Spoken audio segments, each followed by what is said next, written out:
Just before the video starts, I just want to give a quick shout out to my sponsor, Jake Hecker.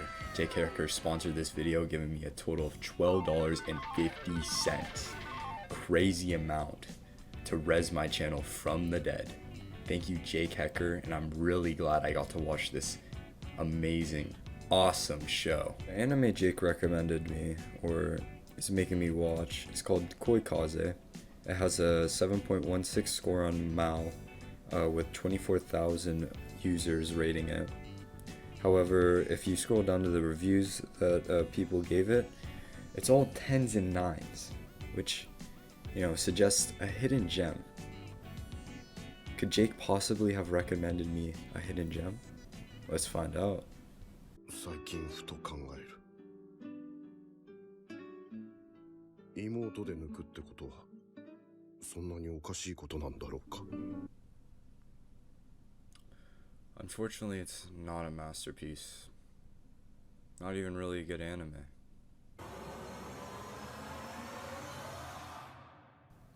The anime starts off at a train station where our 28-year-old main character, Koshiro, is on his way to work. It is quickly established that Koshiro is going through a midlife crisis, with the sentimental music playing in the background, accompanied by his nihilistic statement, "How much meaning is there to the fact that it is spring right now?" It turns out Koshiro got cucked. His lover dumped him for another man. But hey, cheer up, Koshiro. This is an anime. I'm sure a chance encounter is bound to happen pretty soon. Whoa, man. Wait, Koshiro, what are you looking at, bro? Oh. Wait, dude, why are you staring at her like that? Koshiro? You good, bro? Yeah, this is where things get a little weird. Our main character, as a 28-year-old, found a 15-year-old, who, mind you, in this anime, looks a lot younger, attractive. Now, I'm no expert on love. I've never fallen in love. I've never had a girlfriend. I'm a fucking loser. Just look around my room.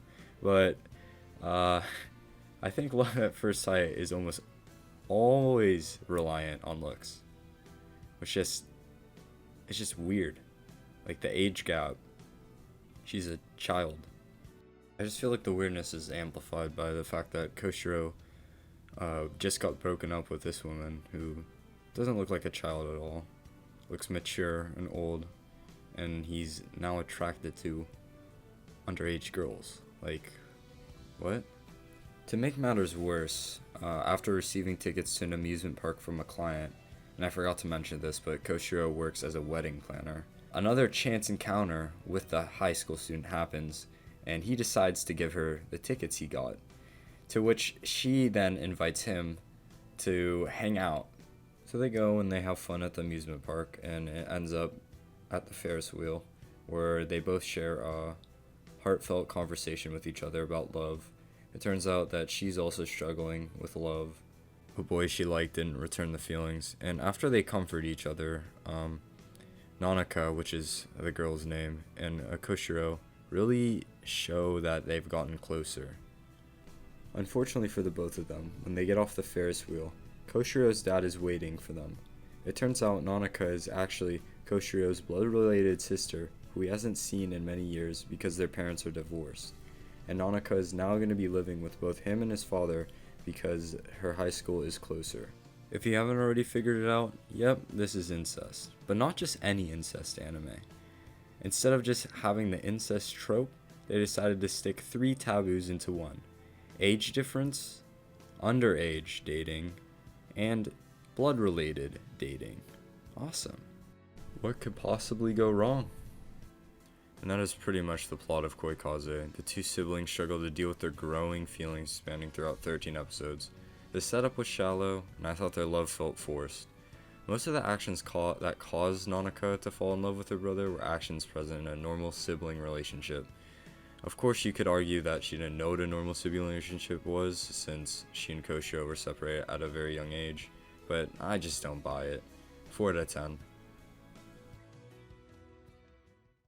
Now, I've seen my fair share of incest anime: Aramanga Sensei, Orimo, The Testament of Sister New Devil, and while I consider these to be pretty bad shows, I was still able to enjoy them. On the other hand, Koi Kaze was no less than excruciatingly painful to watch. In Aramanga and other shows, the incest aspect just doesn't feel like incest. At the very least, it always feels like a joke. The interactions between the two siblings don't feel genuine, and the show is almost always set up in a harem. There's always a scene where the brother does something to his sister and is greeted with the fabled phrase, hold on, gotta clear out the cum in my throat. Ni-chan no ecchi.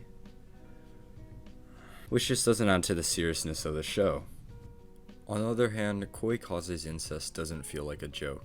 Its serious approach to incest is why so many people claim it's a masterpiece. And while I do think the show's tone causes it to have good characters, which I'll get into later, in turn it sacrifices my ability to enjoy the show.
I didn't want to see Koshiro sniff his sister's underwear after drinking with his ex.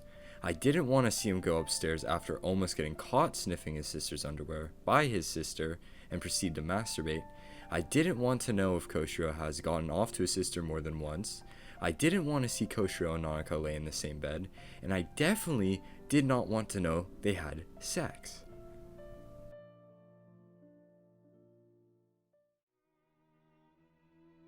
After shitting on this anime for the past 7 minutes, I think it might be time to discuss what the show did well.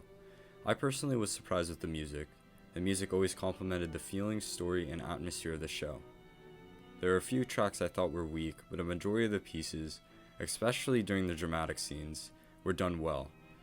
It wasn't groundbreaking, but the music did a good job fulfilling its role. 6 out of 10. The other area I thought Koikaze excelled at was the characters. Because the show had a serious tone, it created characters who acted pretty realistically, especially Koshiro. The way Koshiro acted out when dealing with his growing feelings felt authentic. After masturbating to his sister for the first time, he feels regret. And while that level of character is elementary, the way he deals with that regret is akin to reality. He acts irrationally towards his sister, treating her with disdain and anger. Deep down, Koshiro knows what he did was fucked up, but he doesn't want to admit it. I mean, he has to come to terms with imagining that he fucked his blood-related sister. He tries to hate her, almost to combat the growing feelings in his heart, as well as to try to pin the blame on her. Koshiro wants to think that he's not at fault, but rather his sister for his fucked up feelings. Koshiro's actions stay realistic throughout the whole show. He's able to realize he's a little bit fucked up in the brain, and comes to terms with it. And it gets to the point where Koshiro feels confident he can distance himself and act as a real-life brother. The problem, however, is that Nanaka starts to hint that she loves him back, and that just recomplicates everything. Koshiro once again has to confront his feelings and ultimately comes to the conclusion that he needs to leave the house. And he does. At this point of the show, I was actually kind of satisfied where it was heading, until I saw there were 3 more episodes.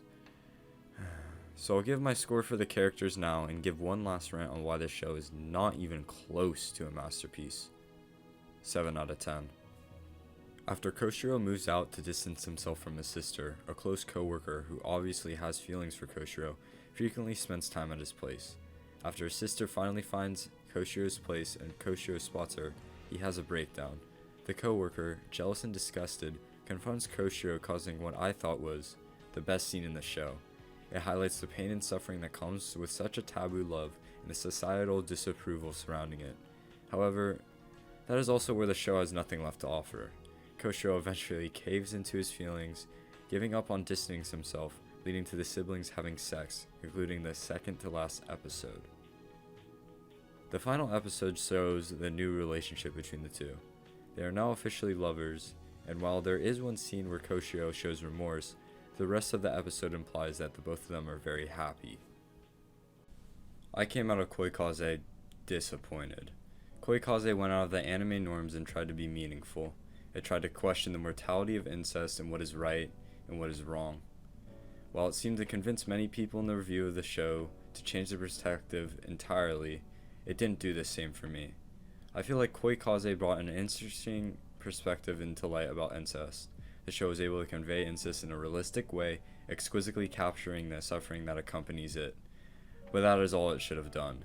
It shouldn't have tried to question the mortality of incest, nor imply the justification of it. Charles Darwin didn't fuck his cousin for nothing.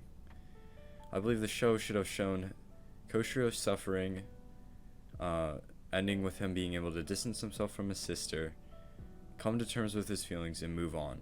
It should have shown that these feelings can arise, but they can also be stopped. But that's just my opinion. Overall, I give the anime a 4 out of 10.